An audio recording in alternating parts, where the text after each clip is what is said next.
Breaking news mga kababayan, nako po, ito na, ang mga abogado ni BP Sara, ang depensa, ang gagaling mga kababayan, sinuplak sila Luistro, De Lima at Trillanes at sila Benny Abante, nagulat sila.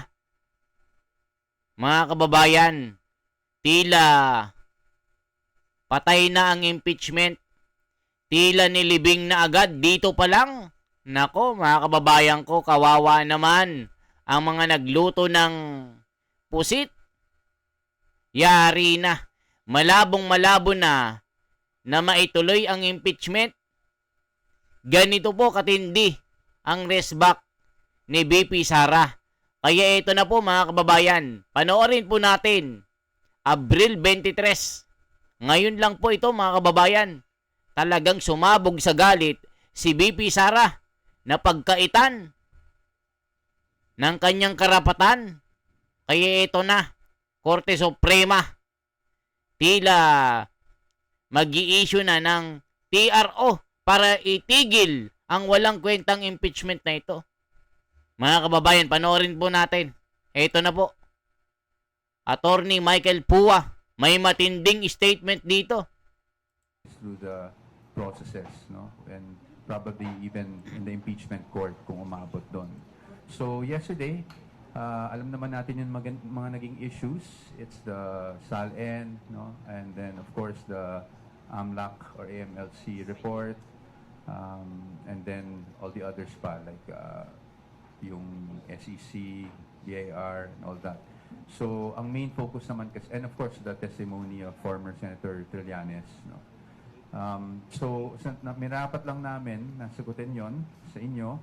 Although, hihingi ulit ako ng paumanhin dahil nga hindi magiging madetalye yung sagot namin. One, dahil we only received the documents earlier today, this morning. At sa totoo lang, we haven't had the chance or the time to really peruse over all of these documents that were given to us by the House. And secondly, as you know, our position has been firm, no? And that's why we filed a petition before the Supreme Court questioning the proceedings. And thirdly, it's because kailangan malinaw sa atin kung ano ba talaga ang sakop ng isang impeachable offense. Diba? Very clear naman po sa Sara Duterte versus House of Representatives, yung huling desisyon ng ating Supreme Court ng impeachable offense only refers to offenses allegedly committed while the impeachable officer is occupying that impeachable office. So we're talking about 2022 to present. So kailangan po malinaw sa atin yon. And of course, legally, kung pwede lang, we will confine ourselves to that. But naiintindihan ko naman, no, the questions that the public may have. And that's why we are here today to try and answer all of your questions. So without further ado, perhaps we can already start, no, with the questioning. Pagtanghaling tapat na Ayan, init-init naku po, talaga sa mga Lord. kababayan ko. Buti na lang, Intro pa lang ni Michael Pua, nanginginig na yung mga congressman. Naku po mga kababayan ko, sinalbag sila dito. Nasampal sila ng katotohanan. Panoorin po natin. Naku po, ang galing talaga. Galing talaga ng abogado ni Sara. Nanginginig na mga kongresistang ito. Yes, Camille Samonte of TV5. Good afternoon po, Attorney Poa and to other lawyers. I'm Camille Samonte po from TV5. Sir, ano pong plano ng defense team kung paano niyo po dedepensahan?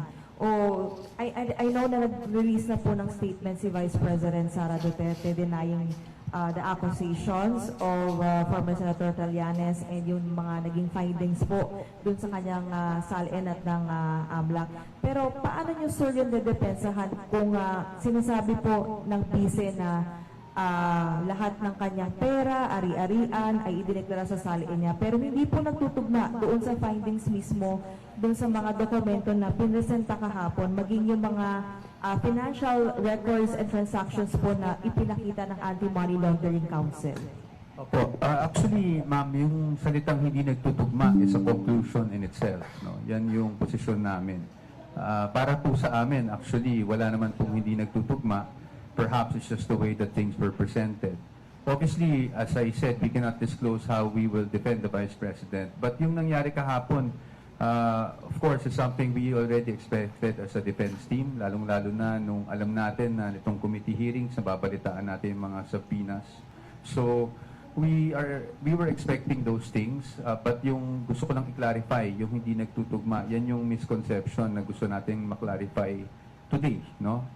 Through responding to your questions.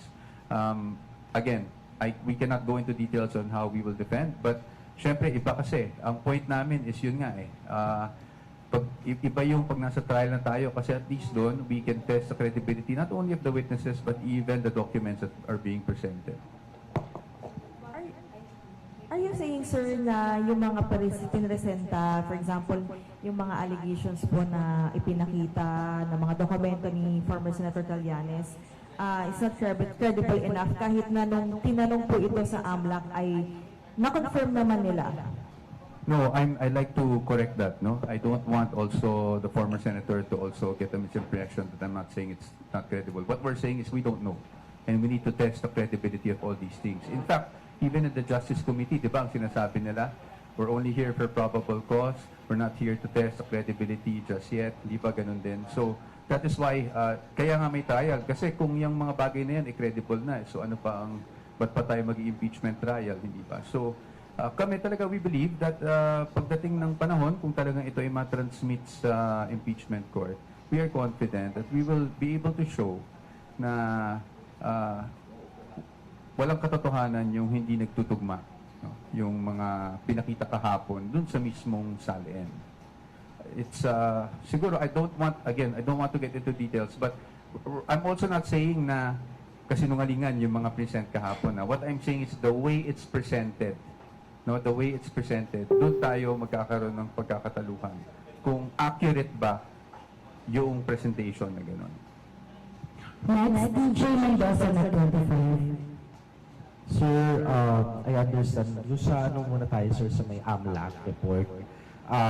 Yung kahapon, namili randomly pick ng 18 transactions, if I'm not mistaken, ano. Then, parang tila sabi ng iba ay vindicated na si Senator Trillanes with those mga sinasabi niya ng unang pahayag before. Ano yung komento ng Vice President regarding dun sa mga naging pahayag nitong si Senator Trillanes and dun sa lumalabas sa AMLAC report?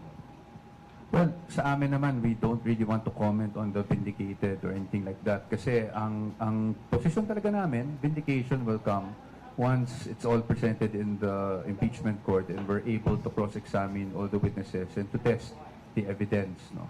Pagdating sa AMLAC, as I've said, it's a matter of presentation kasi. No? And I think marami na rin lumalabas na post. So, siguro, dadaanan ko na kahit paano without going into the details.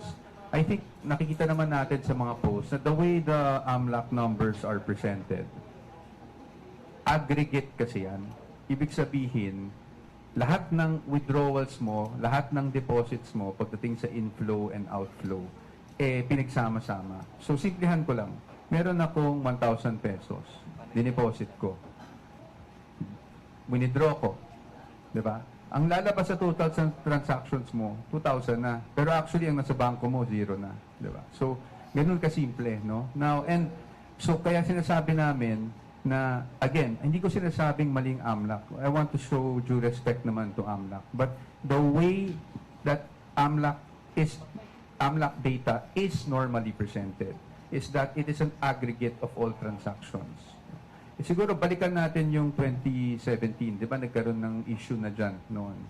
At in fact, AMLAC issued an official statement saying na hindi accurate yung accounts in terms of account balances or what is actually inside the bank account of a person. Kasi aggregate yung ginagawang number. So lahat ng inflows dyan, lahat ng outflows dyan, ina-add up lang. Kaya may tendency talaga na maging bloated, no, yung figures. Kahapon rin may napag-usapan na edi inet na lang natin, 'di ba? Inflows minus outflows or outflows minus inflows net. So, yun pa rin yun. Nakikita ko yung point nun, no? And with due respect dun sa mga nag-raise, nakikita ko yung point.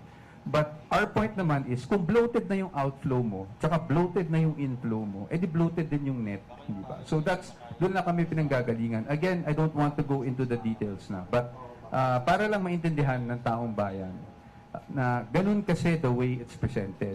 Ina-add lahat ng deposits, ina-add lahat ng pumasok, bali sa account mo, ina-add lahat ng lumabas. But it is not determinative or conclusive as to magkano ba talaga yung nasa loob ng account. And we are talking about transactions that span over 18 years, if I'm not mistaken. No? Over 18 years. Grabe, no? So, yun ang magiging, talagang para sa amin, it's bloated talaga ang number. Sir, dapat bang pag-usapan pa sa impeachment yung SALN ni VP Sara nung mga panahon na Vice Mayor and Mayor siya? Of course, para sa amin, hindi. No? Because obviously, ano ba ang purpose ng impeachment? Di ba ang basis ng impeachment is meron tayong impeachable offenses. Ang impeachable offenses ay offenses, again, committed while the impeachable officer is in office as an impeachable officer. So, ibig sabihin nun, doon lang sa time na vice-presidente siya. So, yung mga 2000, may 2005 pa ba? 2006, 2007, na hindi naman siya impeachable officer, hindi na yan saklaw ng impeachment proceedings. Alam nyo, totoo yun mga kababayan na bakit yung nung mayor pa si Sara isinama sa impeachment. Nakita nyo naman mga kababayan na panggigipit ang ginagawa ng mga congressman na ito, na mga buhaya. Yan ang sinasabi ng mga nagmamahal kay Inday. Bakit nung mayor siya, sinama nyo din ang kanyang SALN, mga bobo de plato. Mga kababayan, kaya dito ipinaliwanag ni Michael Pua, ang kanyang magaling na abogado, supalpal yung mga kampo ni Trillanes. Aburido na sila. O, tignan nyo ha. XSMG Salcedo of Empire. Attorney, VP Sara just released a statement po earlier denying the allegations about the billions in bank accounts also hitting COA and AMLAC. Does the Vice President plan to say her latest statement in front of the House Committee on Justice? Will she ever attend the House Committee on Justice hearing on her impeachment? Again, her attendance or should I say non-attendance is based on the position of the defense, no, regarding the jurisdiction or the lack thereof in terms of the type or the nature of proceedings that are being conducted. So, pagdating naman dyan, I think kaya nga sinapubliko na lang niya yung statement niya. Pero hindi ibig sabihin nito na ayaw rumisponde o sumagot ng ating Vice Presidente sa paratang. Parati namin sinasabi, alam ko medyo gasgas na siguro sa tenga natin yung appropriate forum. Pero naniniwala naman kasi talaga kami na kung talagang aakyat ito sa Senate impeachment, makikita nyo yung sagot ng defense sa lahat ng paratang na ito. Bella Kaya sa Philippines Star. Good afternoon po. Earlier, nag-interview si Congresswoman Leila De Lima and ang sabi niya, yung 6.7 billion na dinisclose ng AMLAC, pwede daw mag-constitute as ill-gotten wealth kay Vice President. Ano po yung reaction niya dito? Well, I respect Congresswoman De Lima, former Senator De Lima, and she's entitled to her opinion. No? Sa amin naman, ang plano lang namin is to show why those numbers are actually inaccurate. And second question. And si Attorney Sheila would like to also add on to that. New UFC Oriental Soups. Plenty of bits and authentic Chinese flavor. Ayan mga kababayan ko. Sabi nga ni Sara mga kababayan yung totoong magnanakaw ay nasa maleta, hindi yung nasa bangko. Nako po mga kababayan, supalpal sila dito kay Sara. Just in addition to what Mike had already said, I think what's important for us to understand at this point is that a mere presentation of supposed evidence before a committee that is not authorized to conduct trial does not really amount to proof. And the reason for that is really simple. It's because every evidence, whether it's something that you present in an ordinary case, or in this case in an impeachment proceeding, must still survive scrutiny. And when does that happen? When does scrutiny happen? It happens only in a proper trial before a tribunal or a body that has jurisdiction to conduct trial. And that is something that the defense has been very clear from the very start. The reason why we had already stated that we will not be able to participate in a proceeding that we think is unconstitutional and goes beyond the powers that have clearly been identified by the Constitution to belong not in the House of Representatives or any of its committees, but in the Senate alone. Second question po. Sabi kanina din ni Congresswoman Luistro, April 29, ang papatawag nila yung NBI chief si Matibag. And then nasabi niya, yun na lang ang last hearing para magbotohan para dun sa impeachment ni VP. So, ina-expect niyo po ba na aakyat na ito sa Senate at may numbers ang mga nagsusulong dito? And considering po na wala pong PRO kayo na nakuha sa Supreme Court. Thank you. Opo, medyo marami po yung tanong, no? But first and foremost, I don't want to preempt the vote of the Committee on Justice pagdating sa finding of probable cause na gagawin nilang botohan. Secondly, I also don't want to preempt the House itself. Diba? Bigyan naman natin ng respeto yung House. Tingnan na lang natin. Pero ang defense team, ready kami sa kung ano man mangyari. Like we've been saying, no, last year, we have been preparing for trial na dahil kahit nag-file tayo ng petition sa Supreme Court, hindi din naman natin alam kung ano yung magiging desisyon nun. So we were preparing. And until today, we are still preparing. So ano na lang po tayo, no? I don't want to preempt, I don't want to speculate kung may boto man o walang House. I think it's best directed to the House members themselves. Pero kami, we're just ready for any eventuality. Ayan mga kababayan, supalpal sila Luistro dito. Pinagulong sa flooring, kasi nga naman, ang totoong forum ay sa Senado. Itong Kongreso, wala po silang karapatan para mag-conduct ng mini trial na ito. Tapos sila din yung law bending, law breaker. Yung AMLAC saka sa Sal di Sara, isipin nyo, na kay Boying agad, nasa hawak agad ng mga Kongreso. Hawak agad nila De Lima Luistro, nila Benny Abante, Kong Chua. Saan kayo nakakita ng ganyan na patas na pagtingin ng batas? 'Di ba? Just comment, just share and subscribe mga kababayan. Anong masasabi nyo dito? Basura ang impeachment na ito. Salamat po ng marami.